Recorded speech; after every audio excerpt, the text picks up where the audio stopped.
kegugame areba kaya o Bàtà lẹ́gbẹ̀lẹ́gbẹ̀sẹ̀.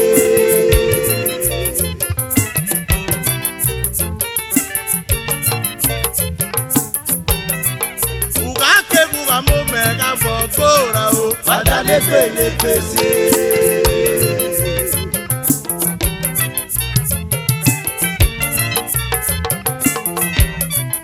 uga kegugame areba kaya Bàtà lẹ́gbẹ̀lẹ́gbẹ̀sẹ̀. uga keguga kwere oge okekode Bàtà lẹ́gbẹ̀lẹ́gbẹ̀sẹ̀. uga keguga kwere afokora Bàtà lẹ́gbẹ̀lẹ́gbẹ̀sẹ̀. bàtà lẹ́gbẹ̀lẹ́gbẹ̀sẹ̀ ye Bàtà lẹ́gbẹ̀lẹ́gbẹ̀sẹ̀ alẹ́ àpẹẹrẹ ọ̀dọ́ kálógún wà kòlóore. Bàtà lẹ́gbẹ̀lẹ́gbẹ̀sẹ̀. bàtà lẹ́gbẹ̀lẹ́gbẹ̀sẹ̀ ye Bàtà lẹ́gbẹ̀lẹ́gbẹ̀sẹ̀ alẹ́ àpẹẹrẹ ọ̀dọ́ kálógún wà kòlóore. Bàtà lẹ́gbẹ̀lẹ́gbẹ̀sẹ̀.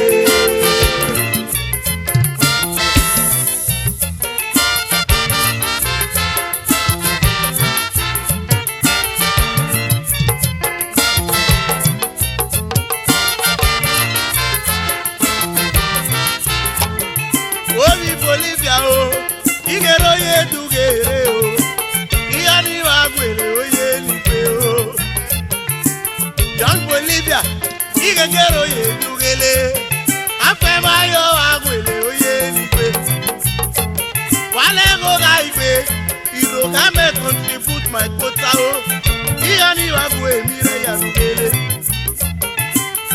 soge nanu manemo na giwale o Ewa gwero nemonare Yete gwelu manemona kivaleo Yeti biewa gwero nemonare Oraya na bimena Tora nemena tirote yo Iyo kivaleo Opisa baga yerege Eyo awakoge tiwore Eyerere roya pio ye Ugayo ye sector, yega ye ya, opise mage gwanta yiriye.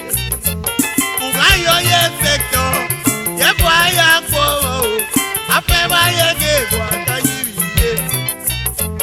Ugayo education, yega ye ya o, upela kwe turare kaya o. Ugayo mi military, yega ye ya o, akwobade. Ugera yori pabo uga yori aviation yebo aya kwo furo na gwere ya ye uga yori agriculture uge yori healthcare ka ye ya dubu aya kwo ye oh segbo elu mo na giwale ibi wa gwero ne mo na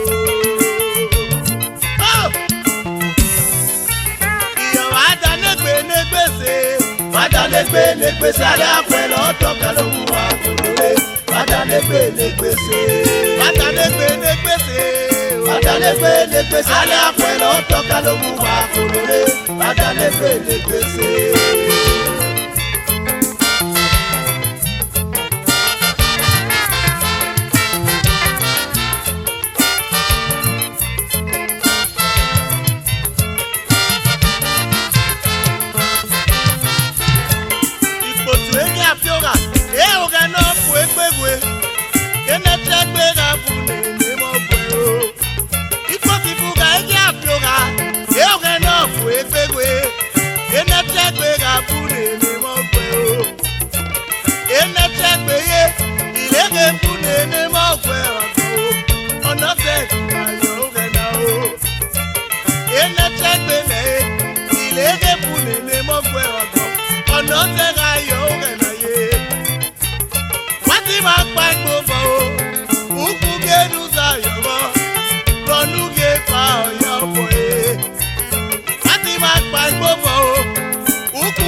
Ogo na gwego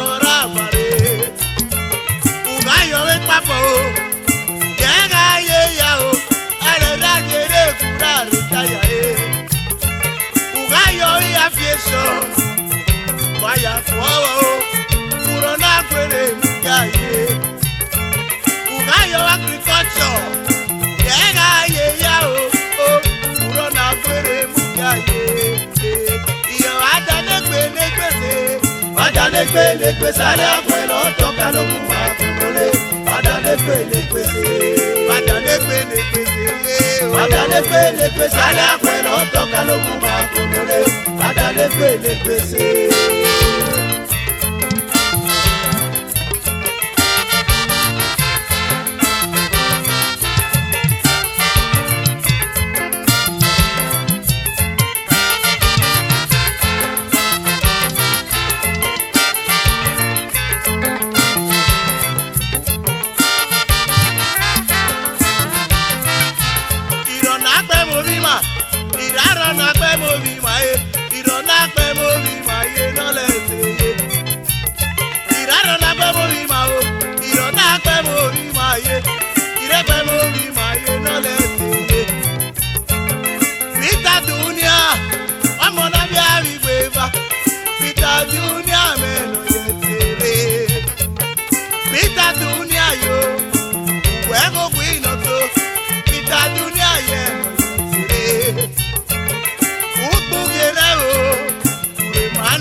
The leader of youth, man of the people, no enemy.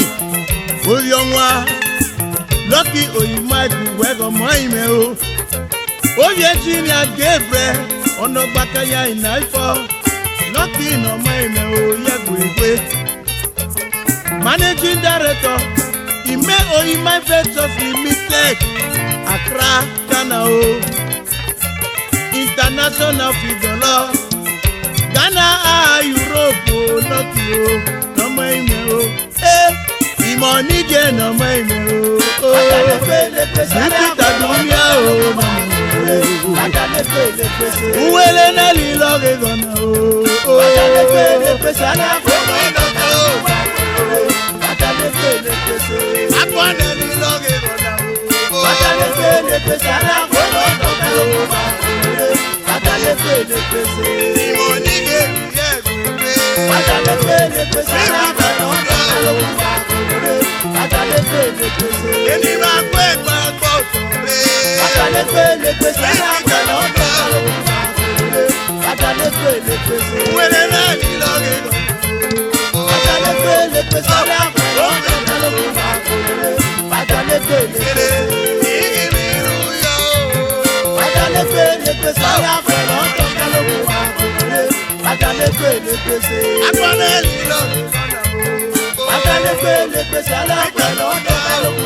Payoba, uzo bogwe, urelo kwemo, alibigela o. Ọ̀nà ọmọ elolo ra gbegbe, alibigela o dododo. Ọ̀nà ọmọ elolo ra gbegbe, alibigela ọmọ elo o. Mẹ́ta alibigela, malẹ̀lẹ̀ ọmọ ọ̀nà rẹ̀ ló gbẹ o. Mẹ́ta alibigela, malẹ̀lẹ̀ ọmọ ọ̀nà kìlì wáyé o. Mẹ́ta alibigela o, malẹ̀lẹ̀ pa gbogbo o. Mẹ́ta alibigela, Francis yo, oyiwo power no kiye ìmọ̀ ye. Mẹ́ta Frank alibigela ọmọ ẹ̀lọ́ o. Francis yẹ ìmọ̀ o. Ọ̀nà ọmọ ẹ̀lọ́ ló yọ àgbo èméyé máa gbé ìrèké. Kẹ́kẹ́ alibigela ọmọ ẹ̀lọ́ o. Apalelele.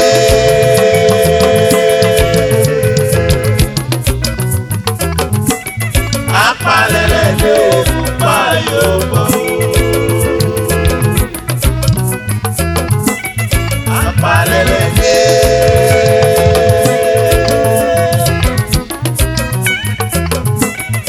Apalelele Payoba. Payoba, uzo bogwe, urelo kwemo, alibigela o. Ọ̀nà ọmọ elolo ra gbegbe, ega ta fẹ́ ya máa yé, alibigela ọmọ ẹ̀lọ́. Ọ̀nà ọmọ elolo ra gbegbe, ega ta fẹ́ ya máa o, alibigela kakele lọ o. Ọ̀gá yọ ìpapọ̀, ọ̀yà fọ́yà, ọ̀gá yọ wẹ́rẹ̀gẹ́ o, kẹ́kọ̀ọ́ tí omi kẹ́kẹ́. Ọ̀gá yọ wẹ́rẹ̀gẹ́, kẹ́kọ̀ọ́ pa àkókò o. Ọ̀gá yọ wẹ́pàpọ̀ o, kẹ́kọ̀ọ́ tí omi kẹ́kẹ́. Alibigela o, ọkọ Mọ́níkà o, Mọ́níkà ìkọ̀lẹ́gbẹ̀ yọ̀wùwà o. Mẹ́jọ alibigela Frank ọkọ Mọ́níkà, Mọ́níkà ìkọ̀lẹ́gbẹ̀ yọ̀wùwà. Àǹtí Mọ́níkà o, létí Mọ́níkà o, Mọ́níkà o, ìwọ̀n ẹ̀mí rẹ̀ yà ló ń gbélé. Àǹtí Mọ́níkà o, létí Mọ́níkà, Mọ́níkà ìwọ̀n ẹ̀mí rẹ̀ yà ló ń gbélé. Wọ́n ká sọ́rọ̀ uyẹ́mẹ̀ o, uyẹ́mẹ̀ náà wẹ̀ fọ́ ọ̀nù, wẹ́ẹ̀kì Mọ́níkà o. Wọ́n ká sọ kẹ́kọ̀ọ́rù uyẹ́mẹ̀ o, uyẹ́mẹ̀ ìrèké. Mọ́níkà kì í yẹ fún mi ìwọ̀n o. Alẹ́ bá dé, ó dàbí ìtura kéèmé sórí o. Mọ́níkà kì í yẹ fún mi ìmọ̀ o. Alẹ́ bá dé, dàbí ìwà kéèmé ìwà yo. Mẹ́ta Francis yo, Mẹ́ta Frank alibigela o. Ìyẹ́ ọmọ ẹ̀lọ́ o. Apalelele.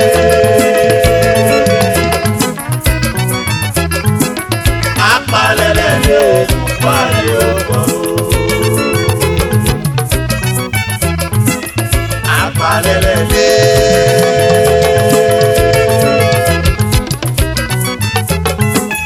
Apalelele Payoba.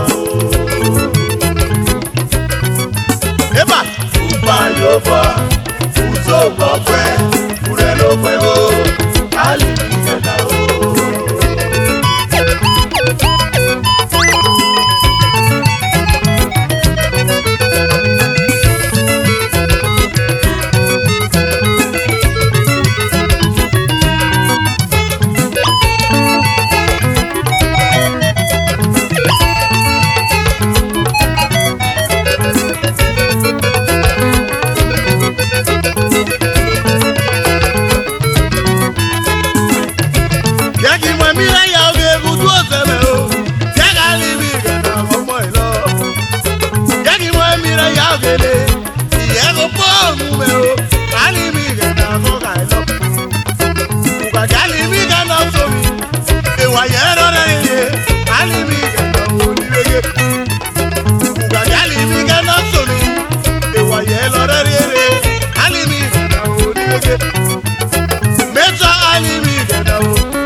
Payova, Uzo Bofwe, Urelo Kwelo, Ali Fedao. Amalele.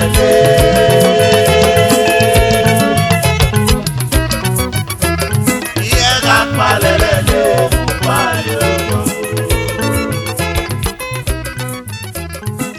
Payova, Uzo Bofwe, Urelo Kwelo.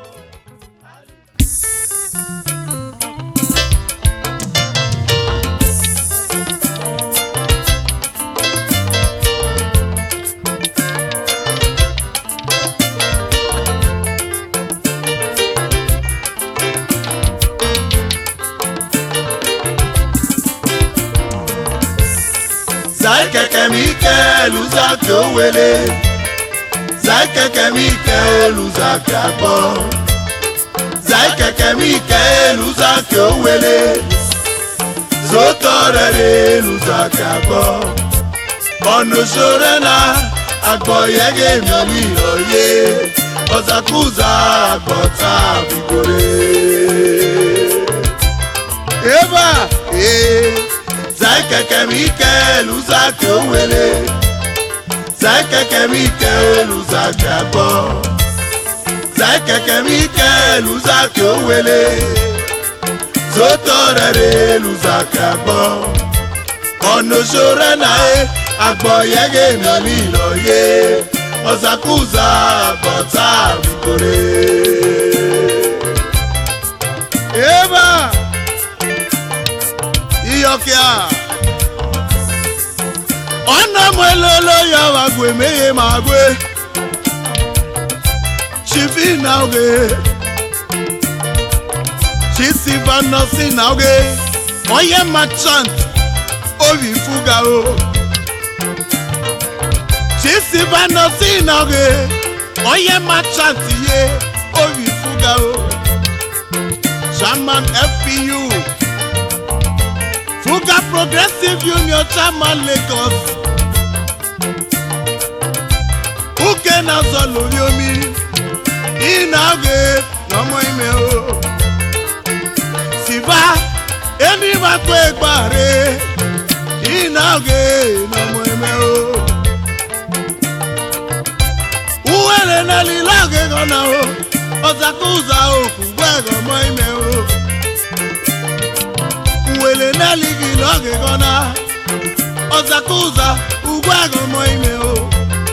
Oh, Siva, Siva, oh, Siva Inage Nuruelo nabo Oh, Siva, Siva Ozakuza no moime Wegi nage no moime o. Wewe Zaikeke Mikel Uzaki Owele, Zaikeke Mikel Uzaki Agbo, Zaikeke Mikel Uzaki Owele, Zotorere Uzaki Agbo, Onusorena Agbo Yege Mioli Oye, Ozakuza Agbo Tabigore.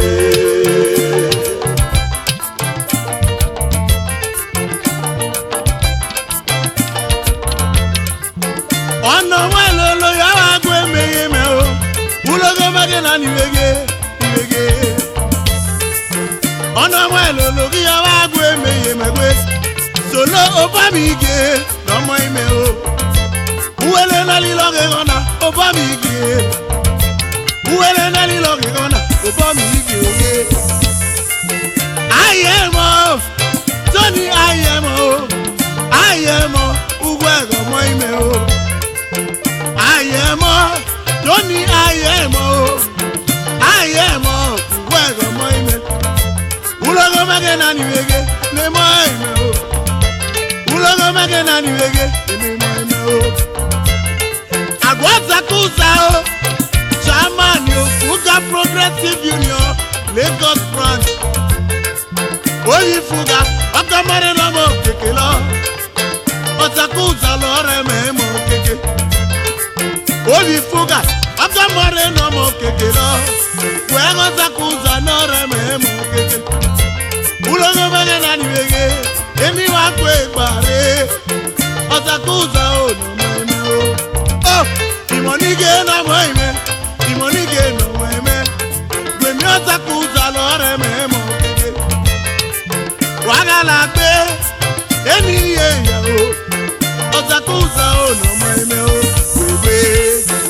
Zakeke Mikel Uzake Owele, Zakeke Mikel Uzake Abo, Zakeke Mikel Uzake Owele, Zotorere Uzake Abo, Wano Shorena, Agbo Yege Miolilo Ye, Ozakuza Agota Bikore.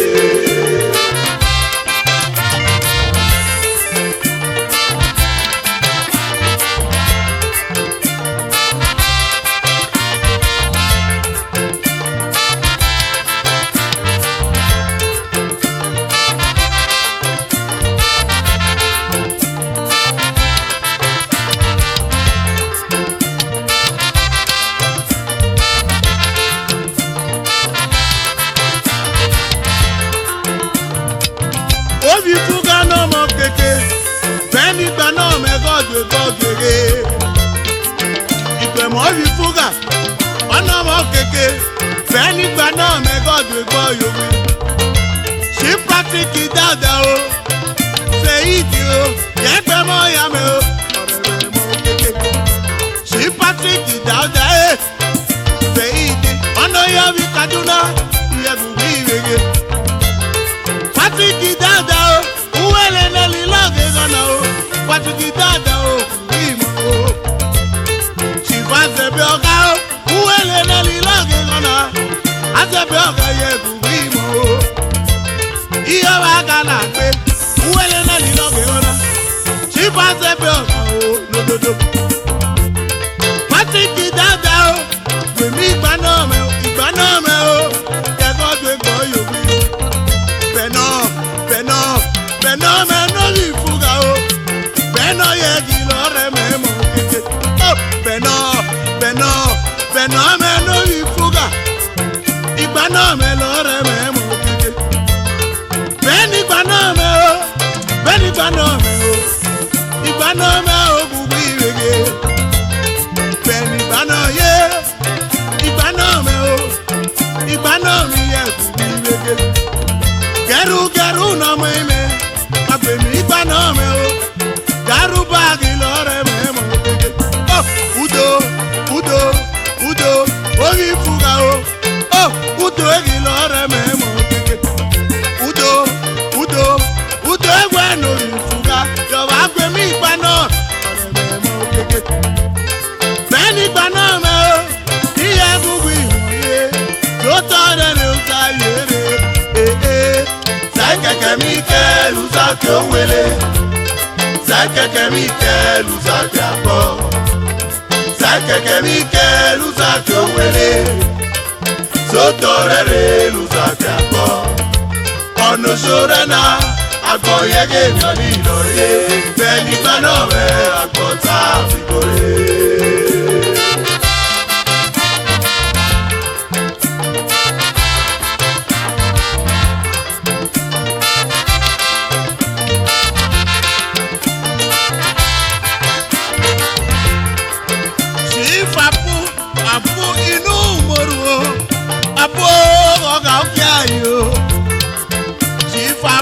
Abu inu moru, ulogo megi ye bubi buye.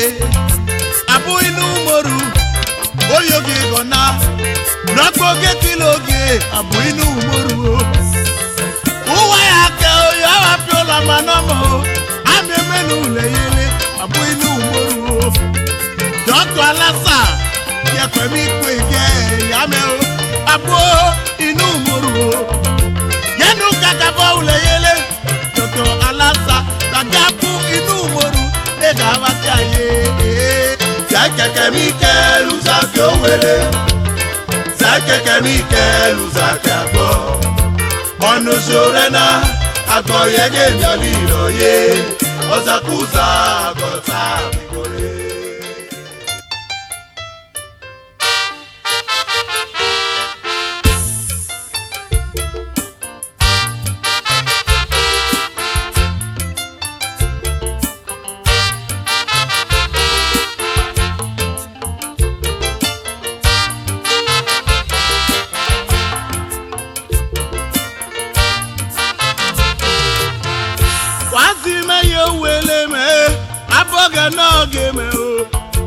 ti máa yà gbọ́ máa o abọ́gẹ́ náà gé máa o wọ́n ti mẹ́yẹ wẹlé mẹ́ abọ́gẹ́ náà gé mẹ́ o wọ́n ti mẹ́yẹ gbọ́ mẹ́ o abọ́gẹ́ náà gé mẹ́ àbúrò mú wẹlé mẹ́ o iyì lọ́yọ̀ o àbí màmá gbọ́ mẹ́ o iyì lọ́nà àbí màmá wẹlé mẹ́ iyì lọ́nà o àbí màmá gbọ́ mẹ́ o iyì lọ́nà ó bá nírẹ̀ yá gbọ́nà o emeso ìkele ó bá nírẹ̀ yèlé náà o ìgbàmọ́ yá nọ bẹ́ẹ̀ ó bá nírẹ̀ yá gbọ́nà emeso ìkele ó bá nírẹ̀ yèlé náà abọ́gà so ìkele rálí àjọ àmọ́ ògùn ẹ̀ o ọ̀gẹ̀ náà rẹ̀ náà yá o àjọ àmọ́ ìpè gan ọ̀gẹ̀ náà rẹ̀ náà yá o buhari kpabọ mọgbẹ wúrà àdàgbẹ wọrẹ buhari kpabọ mọgbẹ o wúrà àdàgbẹ wọrẹ àdàmọ ọgbẹ ọgẹ náà rẹ nà ya o àdàmọ ọgbẹ o ọgẹ náà rẹ nà ya buhami ọgẹ náà rẹ nà ye pati makẹ nà gbọ o buhami ọgẹ náà gbà má o bọ pati makẹ nà gbọ. Wati mali pego, wati mali pego, wati mali nebe, wati mali pego, yo wati mali nebe, wati mali pego, oh, wati mali pego, oh, wati mali pego, oh.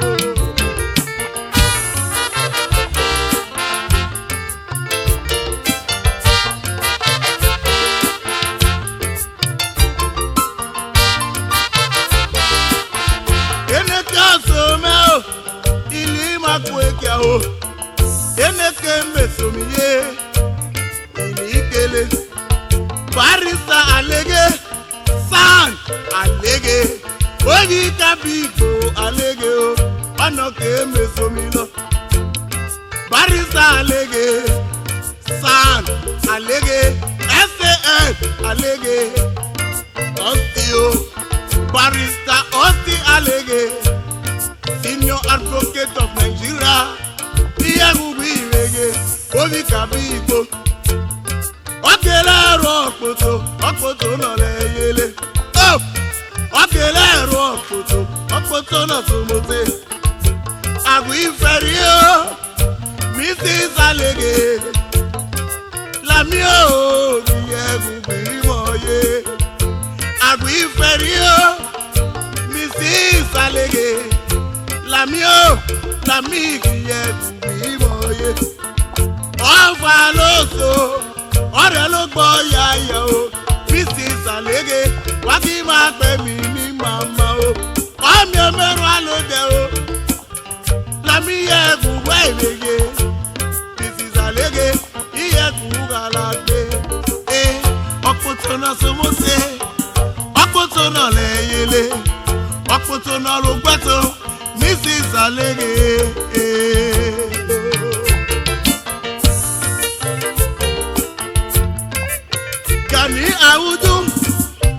Gani Awudu o, Chief Gani Awudu ọmọ èrè lọ o.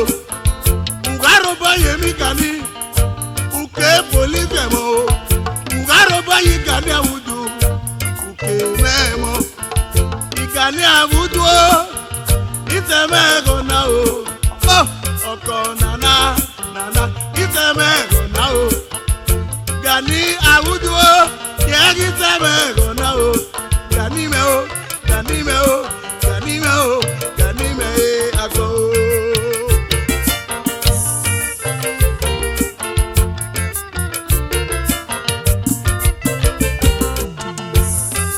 Andro Ijegba, ọmọ ime o. Ọmọ Gani Awudu, Ìlọ́rọ̀nà. Ọmọ Ìkẹlẹ̀mápa, Andro Ijegba ye. Oyọ̀nwa, ọnwa o, yọ̀wá Abiola Manomo. Honorary Juliet yo, Mrs. Ijegba, ìyàwó rẹ̀ ló gbọ́ Muhammad, Julie me o, Andrew ìjẹgbà iná mọ́ ìmẹ́ o. CEO ìjẹgbà ọyẹ Factor Construction Company Chairman ìgbìmọ̀ ọ̀rọ̀ náà. Andro ìjẹgbà yé ìyẹ̀bùbí ìrègè. Julie o Juliet o Mrs. ìjẹgbà yé pẹ̀lú wọn mọ̀ọ́mọ̀ yé àgbọ̀ o.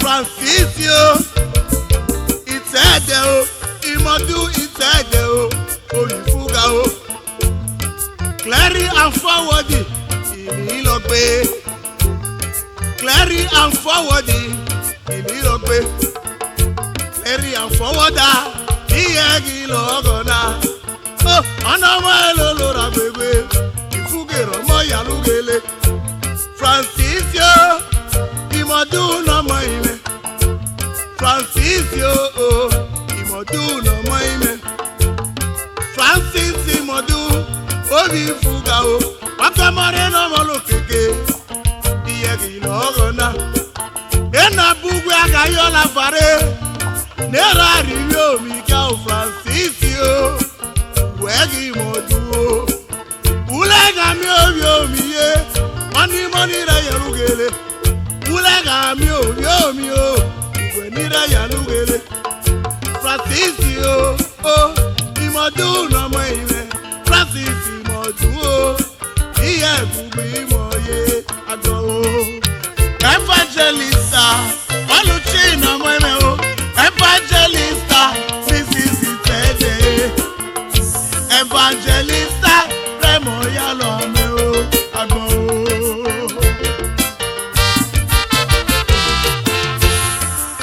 Comrade Suleiman Wakudu Yega Dale woman o Itoko kelu emewele Comrade Suleiman Wakudu o Honorable Angela o Iyegi logona Honorable Imam Omo Oyifuga o Ogero Angela o Lagi Wakudu Honorable Suleiman Orwell Angela o oyè sáyé ìwà ìmọ̀ o ìrẹ̀mẹ̀mọ̀ o kéke ìmọ̀ àmọ̀ ọmọ ìyẹ́gọ̀ Orwell ọ̀nà bọ̀ Angela o ọ̀nà bọ̀ ọ̀rọ̀ náà o oyoko náà ìyẹ́gì lọ́rọ̀ náà Angela mọ̀ ọmọ o ẹ̀mọ̀ yálò àmẹ́ o àgbọ̀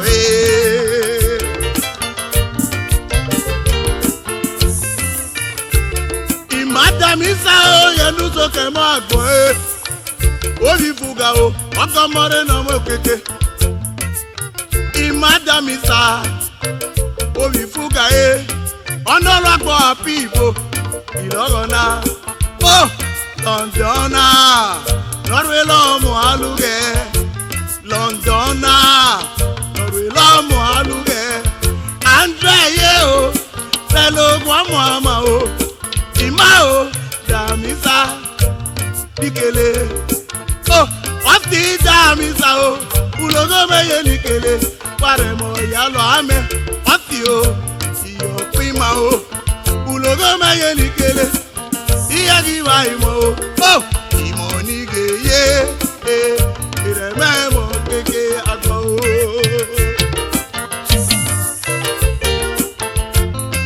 Oscar nọmọ mẹ́. Akugie Oscar no mweme o oyoko na o Oscar no mweme o ovi akugie ga wa uge Oscar o ugare yeko emo yalo ni Bolivia o Oscar hiye kugwi mo we mo iwege eso agbire mo Aminu agbire mo Aminu nọmọ ìwẹ̀ ìrẹ̀mọ̀ yálò yàmẹ́ o ẹ̀sọ́ nọmọ ìwẹ̀ Aminu àgbìrẹ̀mọ̀ o ẹnẹ́rẹ̀mọ̀ yálò yàmẹ́ o ìrẹ̀mọ̀ o kéke Abu Agazima o Agazima nọmọ ìwẹ̀ o oyiwẹ̀ pa ọ̀hánù o Agazima níwèé Wemi Abu Ibrahim president o Enage club o, Enage club o. If you were power no, Abu Ibrahim o, no mind o, Iwege. Bagalagbe Ibrahim do. Comrade Romeo, ọmọ ake n'ọmọ ẹmẹ o. Comrade Romeo egi egungun imo ye. Comrade Romeo, ọmọ ake n'ọmọ ẹmẹ e.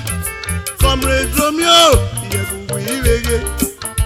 Ìmọ̀ ìmírẹ̀ yálùgele.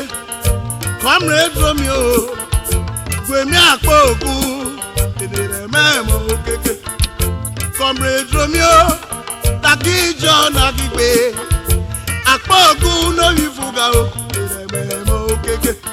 Ulogo mẹ́yẹ nìkele. Iye kì í wá ìmọ̀ o.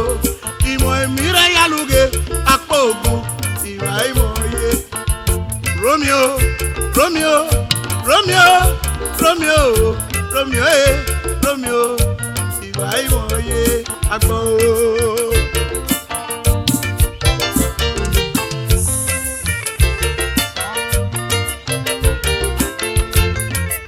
Comrade and Mrs. Eralu Eniwege, Oyo Pepe, Iyọ̀pẹ̀dù Sumaru o. Comrade and Mrs. Eralu Eniwege, Adamu o, Eniwege, ọ̀rẹ́mẹ̀mọ́ òkèké. Umona Sayo n'ọmọ ẹ̀mẹ̀ o, Adamu n'ọmọ ẹ̀mẹ̀ o. Secretary General Ọ̀pẹ̀pẹ̀ Clan Development Union. Ulogo mẹ́nikele, ọ̀nà yẹlẹ Abuja. Eralu o, Iyegungun ìmọ̀ o. Eralu Iyegungun ìmọ̀ o. Eralu mẹ́yẹ, èmọ̀rì mìíràn yàlúgele. Ọ̀pẹ̀pẹ̀, orí wàgìrì ọ̀gọ̀nà. Ọ̀pẹ̀pẹ̀ o, orí wàgìrì ọ̀gọ̀nà. Comrade Eralu o, ugwu ẹ̀kọ̀mọ́ ìrìn o. Comrade Eralu, Iyegungun ìmọ̀ yé àgbọ̀ o.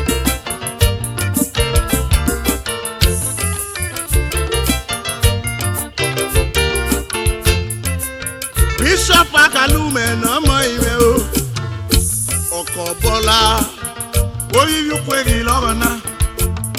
Bishop Akalame, oyuwe power no. Ọ̀nà ọ̀rọ̀ èlò ọ̀nà bọ̀, nàlígọ̀ ọmọ èlò. Bọ́lá, you are too much o. Bọ́lá, ọ̀nà bọ̀ kì í yẹ egi lọ́gọ̀nà. Bishop Akalame, Iyegungun Iwege. Ìmírẹ̀ yálùge, agèlè òkè ayé o. Gbèmí ti fún Bakwe, àìtí fún Bakwe o. Ìmọ̀ ìmírẹ̀ yálùgele, ti fún Bakwe.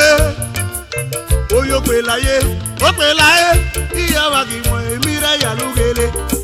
Ó Ubakwe kì í Egungun Iwege. Ubakwe, Iyegungun Iwege. Ubakwe kì í Egungun ìmọ̀ o. Àìtí Ubakwe, ènìyàn mẹ́mọ́ òkèké. Wàgàlà gbé o, Ulogo mẹ́yẹ nìkele. Ubakwe n'ọmọ ìmẹ́, Iyegungun ìmọ̀ yé agbọ̀ o.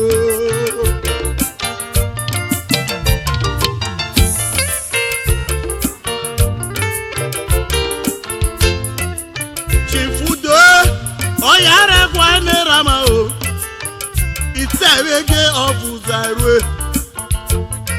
Aiti Udo, UTU Udo. Oyare Kwa o, Iwege.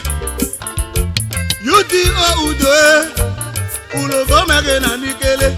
Oyare Kwane Rama o, Uwi moye. Itewege Obuzarwe. Udo Oyare Kwama Uwi moye agbọ̀ o.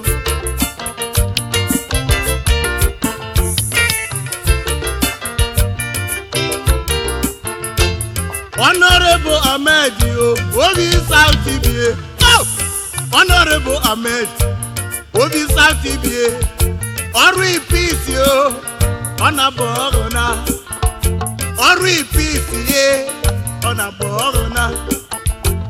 Bisio, Telo Mama ye, Honorable Amedio, Tekiro Liboto. Oh, Bisio, Telo Mama, Honorable Amedio, oh, Iro Liboto, Agbo.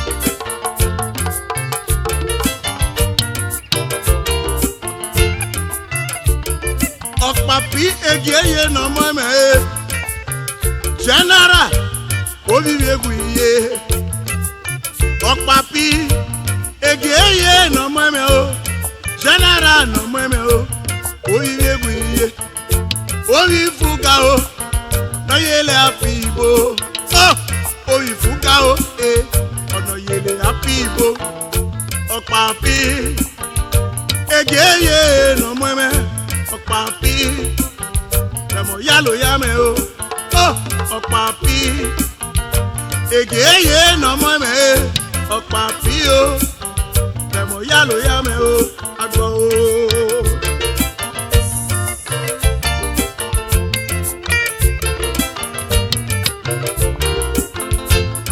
William Irekpita, ọmọ ime o, Willie Irekpita, oyi ira ogo.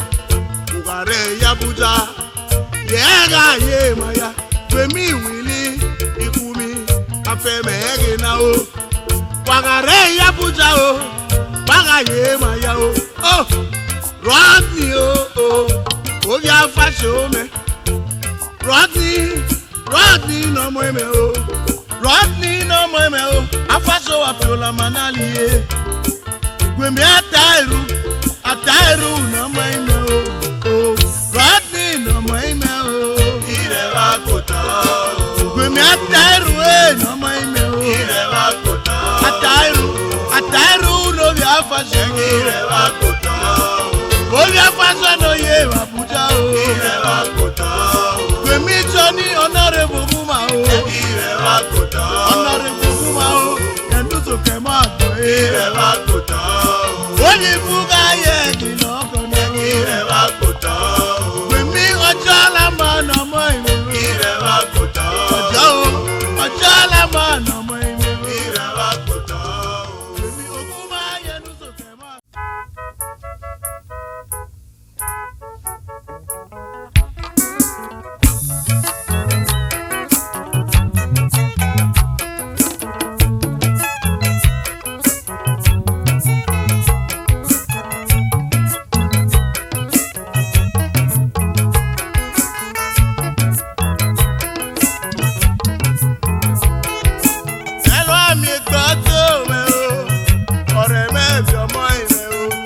mi gbọ́dọ̀ rẹ̀ o onísàlẹ̀. Ewìlì o.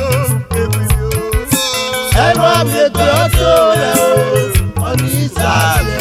Ìyẹ́gẹ́lọ́ mi gbọ́dọ̀ rẹ̀ ọ̀rẹ́ mẹ́bí ọmọ ìlẹ̀ o. Ẹ̀rọ mi gbọ́dọ̀ rẹ̀ o onísàlẹ̀. Ewìlì ìlú mọ̀nà o, ewìlì ọ̀dọ̀ ẹ̀kọ́ rẹ̀. Ẹ̀rọ mi gbọ́dọ̀ rẹ̀ o onísàlẹ̀. Ìyẹ́gẹ́lọ́ ìlú mọ̀nà o, ewìlì ọ̀dọ̀ ẹ̀kọ́ ọmọ o. Ẹ̀rọ mi gbọ́dọ̀ rẹ̀ o onísàlẹ̀.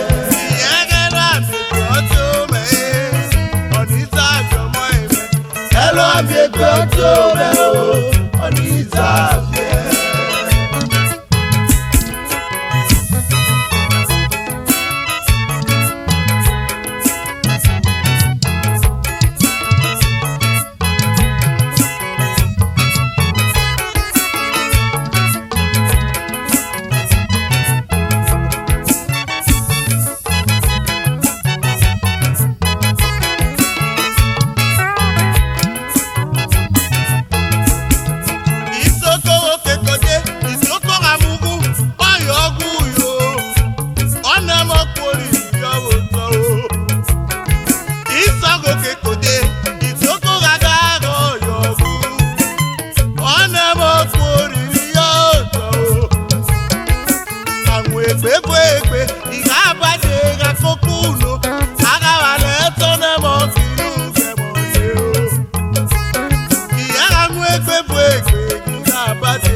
ogun Sunday Saliu no ya gbogbo ọmụwe ọ na-emọgọ ọsụmewelo àìsàn ní ìlọ ogun Sunday Saliu no ya gbogbo ọmụwe ọ na-emọgọ ọsụmewelo isa anasi melo emilu o ineta sogila anawagba o Sunday Saliu yẹn kọ́ ọ̀ma dìgbò o ìyá wa ti melo emilu ineta sogila anawagba o Sunday Saliu yẹn kọ́ ọ̀ma dìgbò.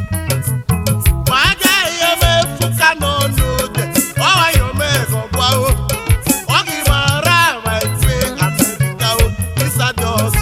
Màá jẹ́ ìyẹn mẹ́fún kánò lóde o ọ̀wá yọ̀ mẹ́ẹ̀kọ́ gbọ́ wọ́n kì í máa rà àmà ìwé Amẹ́ríkà o. Iṣẹ́ àtàbí descendant union nílá pé ó ga ní Amẹ́ríkà o ọyọ́ máa rà ìwé Amẹ́ríkà o. Jọjọ dodo yẹgbẹgbẹ ayé mọ yẹgbẹgbẹ Sunday Saliu yẹn tó fún gbẹgbẹ.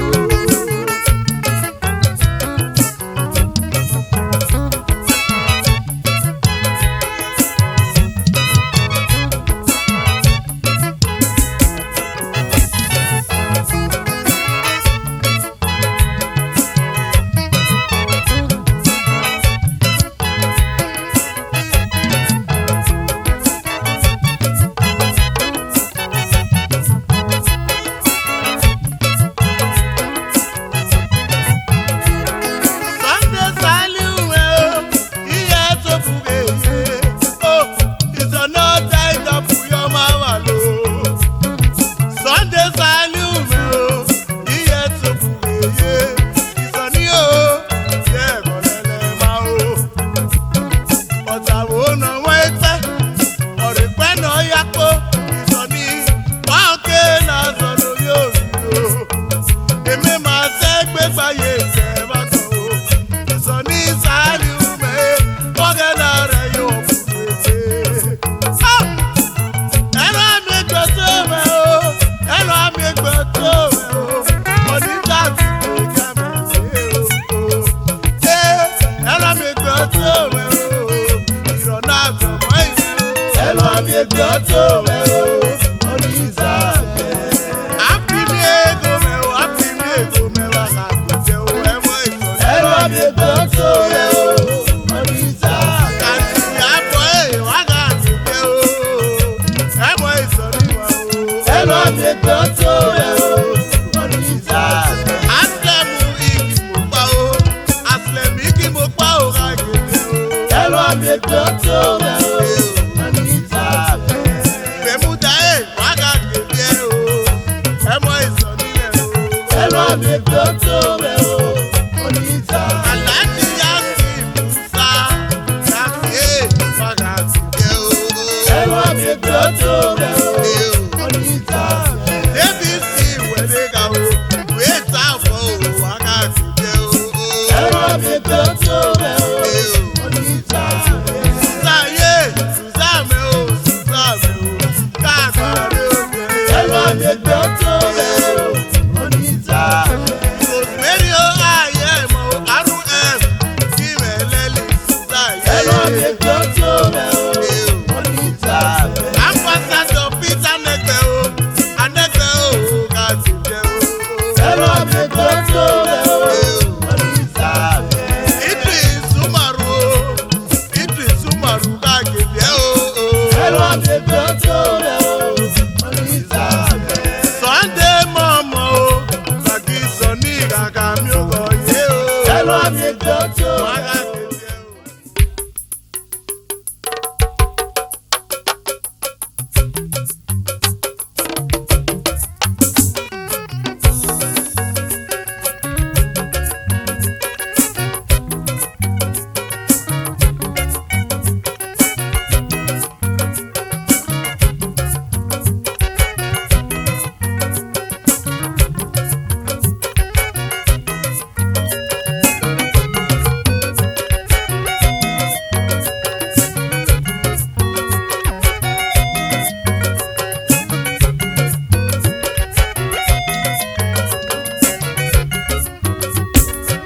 Ekpefuere Oyesa Obulu Honorable Felice Igbese nothing to you.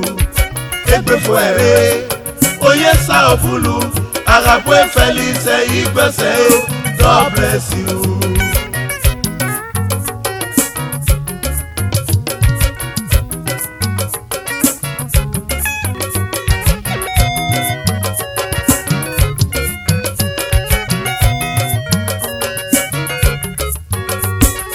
Ekpefuere Oyesa Obulu Honorable Felice Igbese nothing to you. Ekpefuere Oyesa Obulu Agapwe Felice Igbese, God bless you.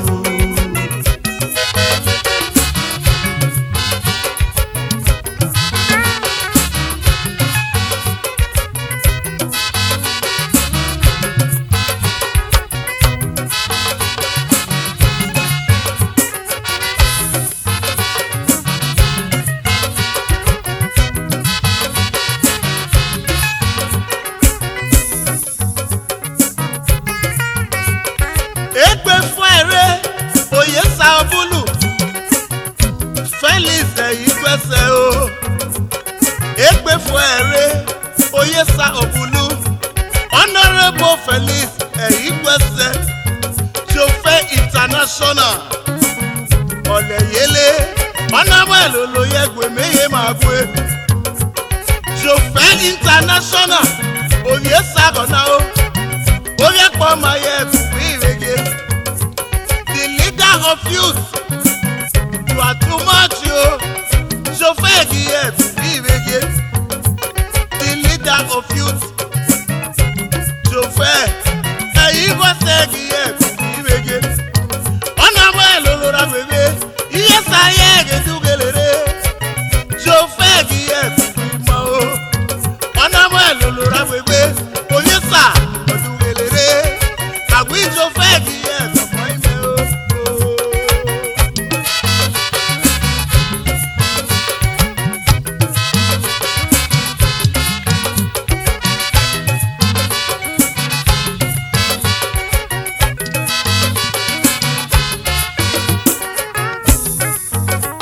Ọ̀nà mẹ́lò ra gbègbè, oyè sago túgèlèrè.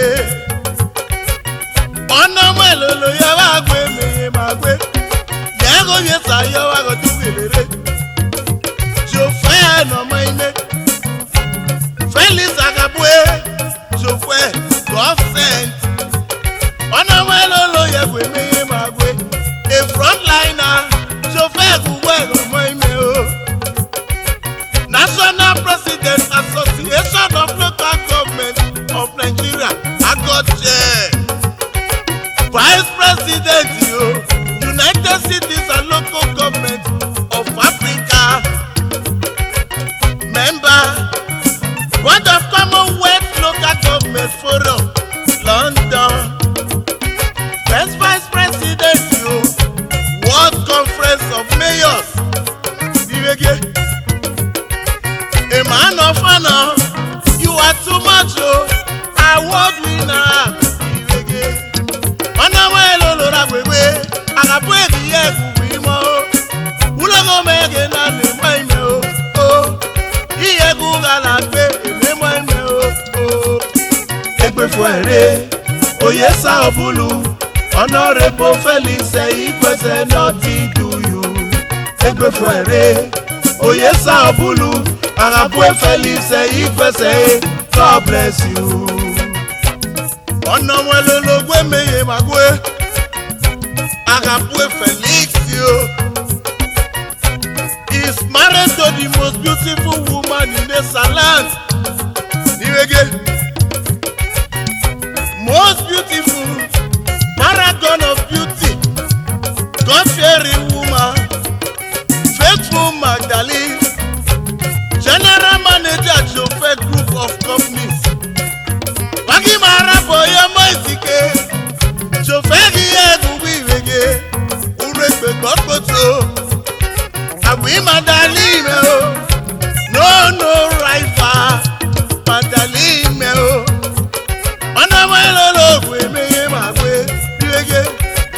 Madaligi Kumoye, Mrs. Agabwe, Felicio, Gossett, Niwege, Onamuelo Lagwege, Agui Madalime, Madalime Niwege, Ebefere, Oyesa Obulu, Honorable Felice, if I say nothing to you, Ebefere, Oyesa Obulu.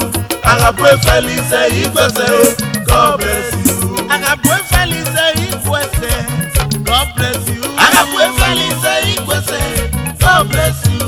Honorable Felice Igwese, nothing to you. Agabwe Felice Igwese, God bless you. Managing Director Joe Monty Leaf, Agabwe Felice Igwese, God bless you. Managing Director Supreme Hotels Limited. God bless you. Ibwe Farms Limited. God bless you. Supreme Place International Limited. God bless you. Jofa Mountain Leagues Limited. God bless you.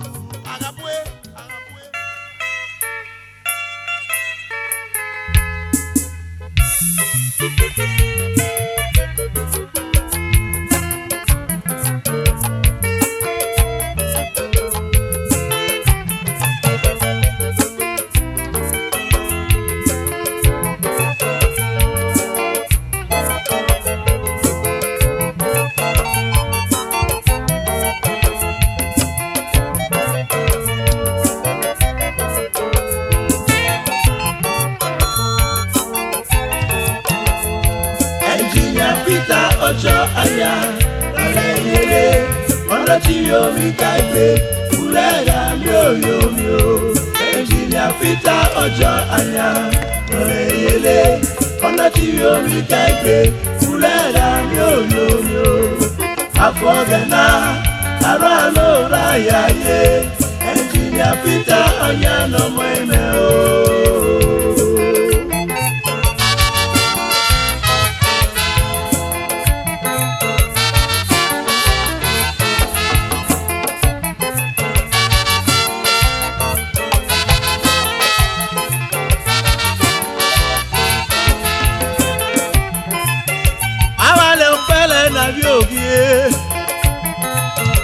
Ọ̀nà tẹ́gàrí pẹ̀lú ọgbọ̀mọ̀ o. Àwàlẹ̀ mọ́mọ́rá kí a pẹ̀ o àgbọ̀náyélé. Ọ̀nà tẹ́gàrí pẹ̀lú ọgbọ̀mọ̀ o. Ọ̀nà tẹ́gàrá pẹ̀ fàtú ọgbọ̀mọ̀ tàbí àwàlẹ̀ mọ́mọ́rá kí a pẹ̀ o. Engineer Peter ọjọ́ àyàbọ̀rù lẹ̀ yérèrè. Ọ̀tí yomi kà é gbé. Engineer Peter o.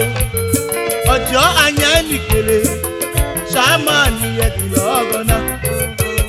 Ṣàmánì sàtọ̀ ìsìnrò, àgbẹ̀mí èkójẹ́ o.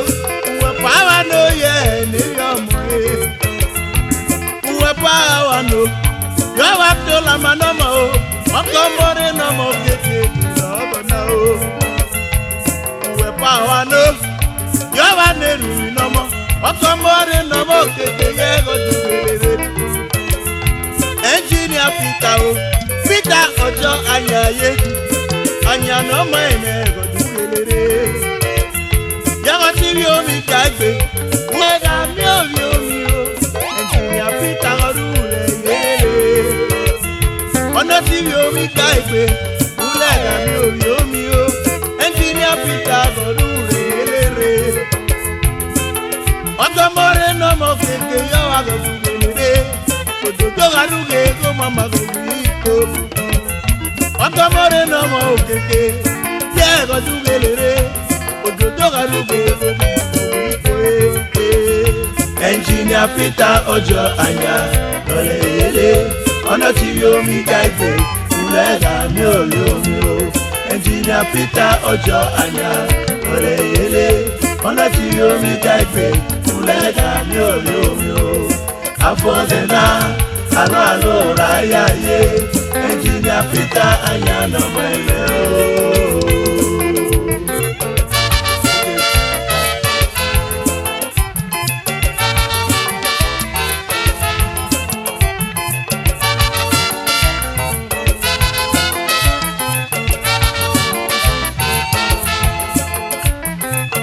Princess Omoze o Oyogi Egona o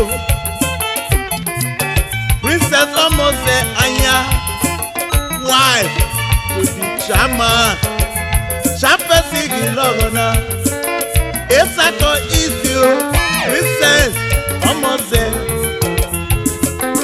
most beautiful Nilege Princess Peperempe Ọ̀nàmọ ẹlòrà gbégbé ìyàwó chairman o ìyẹ̀kùn bí ìrèké Princess Omoze o ìmọ̀ ẹ̀mí rẹ̀ yálùgélé ọ̀nà àbọ̀mọ̀ ayé ẹ̀dùnà ọ̀gànà o Engineer Peter Anya kẹ́gùn tẹ́ gbé gbọ́dọ̀ o ọ̀pọ̀ tó nílẹ̀ ayé ẹ̀dùnà ọ̀gànà o Princess o Princess Omoze o Oyoge ye ẹ̀dùnà ọ̀gànà o Princess Princess Omoze o Oyoge ye ẹ̀dùnà ọ̀gànà yẹ́gọ́lẹ̀ rakọ̀ ẹ́ ọ̀kẹ́lẹ́ pé máa o apàyà yẹ ẹ̀mọ́ ẹ̀mẹ́ o Omoze lọ́rẹ̀ rakọ̀ ọ̀kẹ́lẹ́ pé máa o apàyà yẹ ẹ̀mọ́ ẹ̀mẹ́ o Engineer Peter Anya nọ́mọ ẹ̀mẹ́ o ìrègé ìmọ̀ ẹ̀mí rẹ̀ yà òde yóò zẹ́mẹ́ o.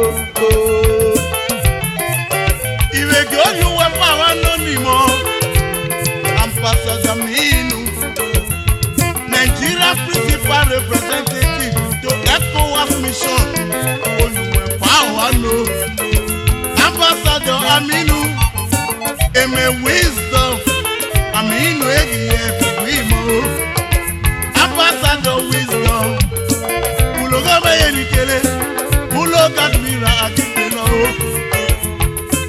Eme Wisdom Ami Emero Lode o Wisdom Fiye Figuimo Wanamo Elolora Wewe Iwe Power no Eme Wisdom Fiye Figuimo Ambassador Wisdom Aminu Eguwimo ye Alalo Filura Yaye Alalo Yaye Alalo Yaye Aminu Egiye Figuimo Oh Afogela o Alalo Yaye mo ife Engineer Peter Anya no mo Aminu o no mo ife o Yegbe mi Peter Anya no mo Engineer Peter Anya no mo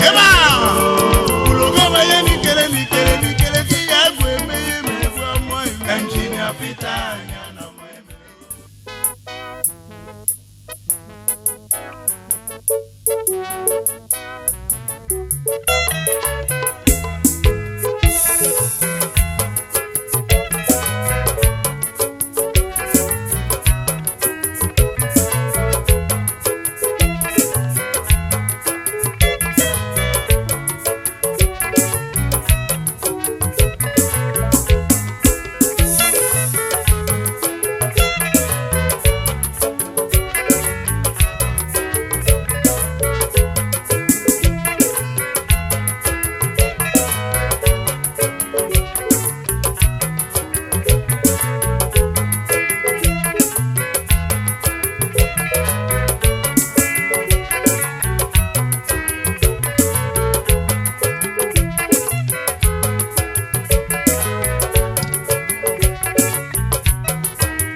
Imogele dugere Ele moge dugere Ojodo aruge go mamo wifo Iwege Yegi mogele Oh Imogele dugere Wa Yegele moge dugere Ojodo aruge go mamo wifo Iwege Yegi ọ̀nà kẹwàá gbà ìyàgò gàdàgbàre àgbàdo lè gbé jẹ́nara ìlògó gàdàgbàre àgbàdo lè gbé ìlògó ìmọ̀ye jẹ́nara ìlògó gbẹ́nu ìràgọ̀ ìlògó òjòjò arúgbó mama go wifo.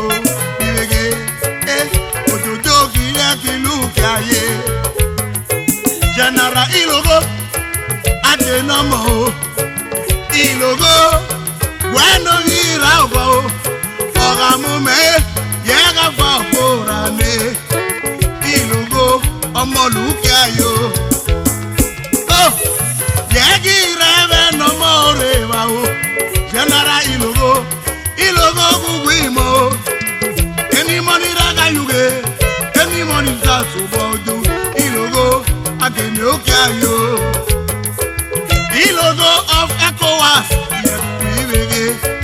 Ilogo of Nigeria General Ilogo of Nigeria Army Ilogo Guguimo Yagi mo mira yalugele Ilogo ọmọ òkè ayé òjòjò arúgbó kó mama kò wí kó ìrèké General Ilogo náà tẹ̀lé o. Chief Steve Alao Yerima one of Africa Chief Steve Alao ìrágbóge gbogbo ìmọ̀ o omi fúgà gbèmí Ilogo. Chief Steve Alao Iragboge Alao Iyagugu Iwo Gwemi General Ilogo Nomole Gonao Iyabagi mo emire yaludele Kone omomia Oyi fuga dona Kone omomia o Ono yewi kaduna Oyi fuga o Umia meru alode o Kone omomia o Uguimo o Samo papi Ono di yomi yopi Samo papi Udu mese dede Okwi kwa kerele moja o Samo papi o Emi juli Okoto nuze yo Asamo modu Alaja samo modu Uwele na liloge gona o Iyo wagana kwe Aputu ege la eme o Kiya gwa kore iwe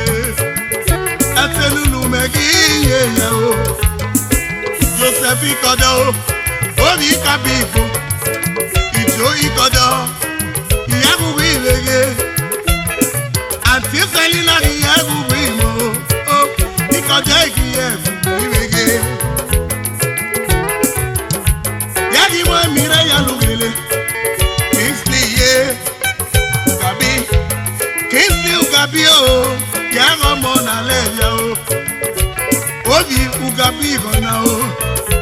Honorable Ugabi, Yagu Leviomo, Omonomo Keke, Orelo Boya o, Kingsley Ugabi, Yagu Ilege, Yawara Boya Tike, Barista Amedio, Oshoma o, Urelo Bemeya o, Oshoma Ono Yevi Canada, Obi Waziri Ona o, Barista Amedio, Nomo ime o Sifa o Gweno viale ogena Uwele na liloge gona o Iga ye aya o Imagigbe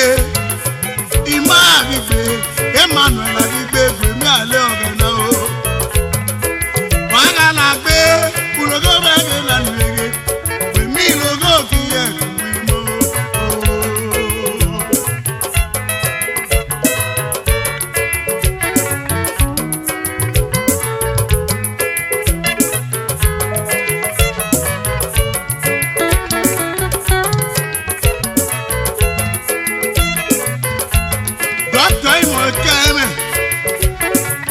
Oji kabi gbogi logona SSD Edo State yo Iyefu wimo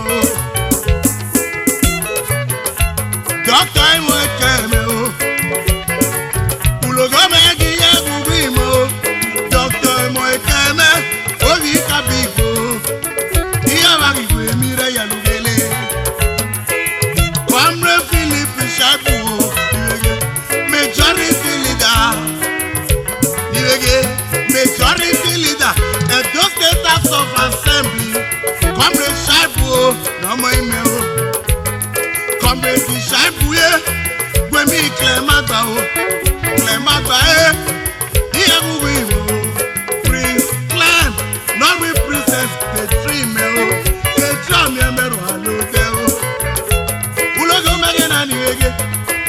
wagana